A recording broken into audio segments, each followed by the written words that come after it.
So this is where we left off with the Bowen's reaction series. What this series shows us is the temperature at which different minerals solidify or become crystals. If you take a look over here, we have high temperature going down toward low temperature.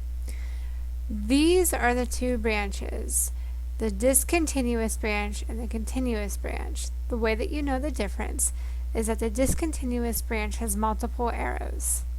The continuous branch is one long continuous arrow. What that means is that on this side we have different minerals forming at different temperatures with some overlapping. However, it's not until you get to this point that pyrazine forms. It's not until you get to this point that amphibole forms, and then biotite mica. On the other side, the continuous series is showing you that we go from a calcium-rich feldspar down to a sodium-rich feldspar. So what that means is that if you're up here at the continuous series, it's mostly calcium within the feldspar. And as you go downward, the calcium is decreasing until the sodium is the majority of the feldspar. Then they join to make potassium feldspar, then muscovite mica, and quartz. So if you look at this, think of what mineral crystallizes last in cooling. It's quartz.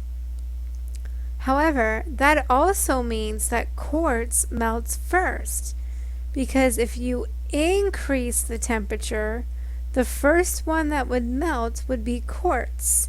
The last mineral that would melt would be ovoline. And all I did there was go backwards.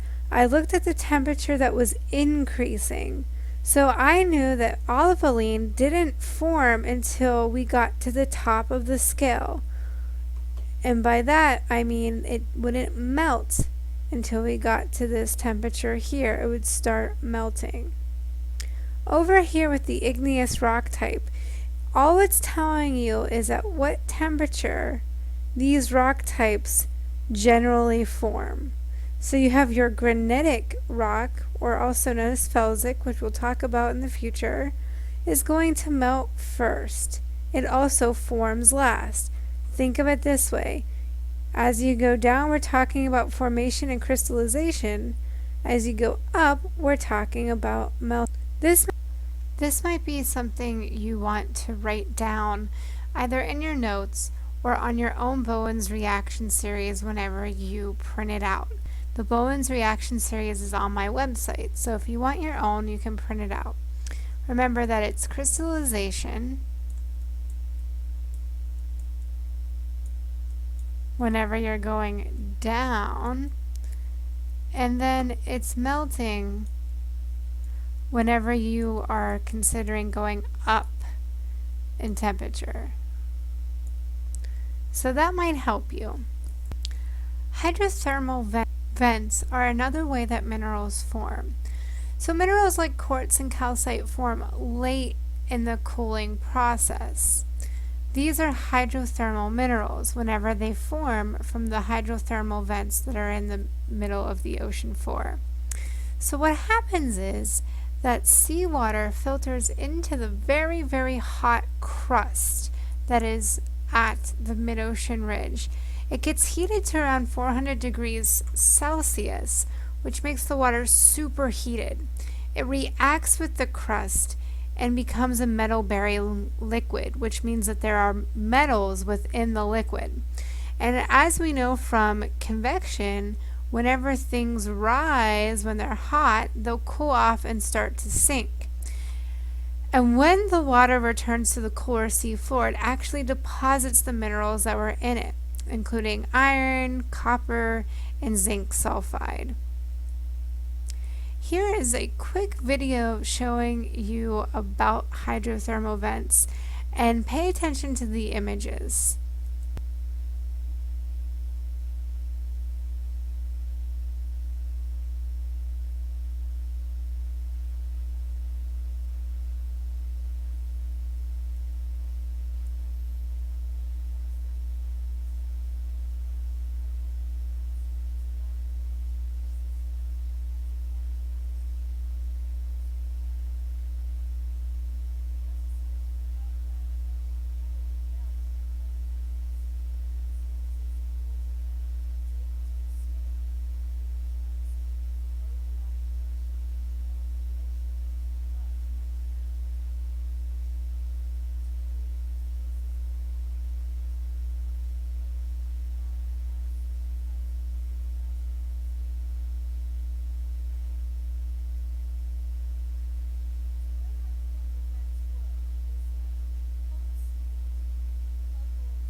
So, speaking of the crust, there are two things you need to know: mafic and felsic.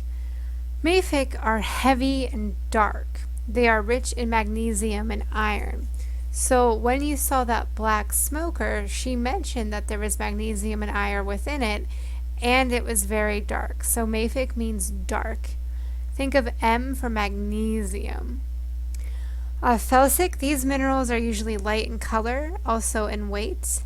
They're rich in silica. So a way to remember it is that the sic in felsic is just like silic. So felsic, silica, mafic, magnesium. So another way to form minerals is through solution. Solution stuff. This is something you might need to know, or rather you do need to know. You put the solute into the solvent, which then equals the solution. So if we have salt water, the salt is the solute. We put it into the solvent, which is water, and we get this solution of salt water. With formation by precipitation, we're talking about something that we call evaporates. So water evaporates, leaving behind the mineral.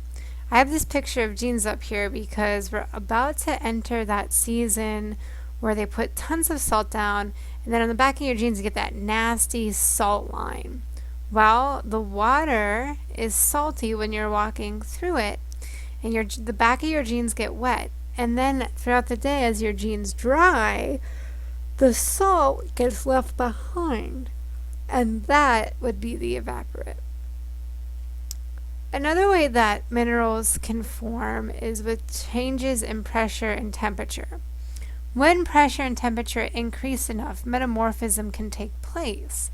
When this happens, the minerals within a rock can change, grow bigger, or join with other minerals. That's all we have for mineral formation. Please look over these notes, and if you need to replay, go right ahead. Have a good day.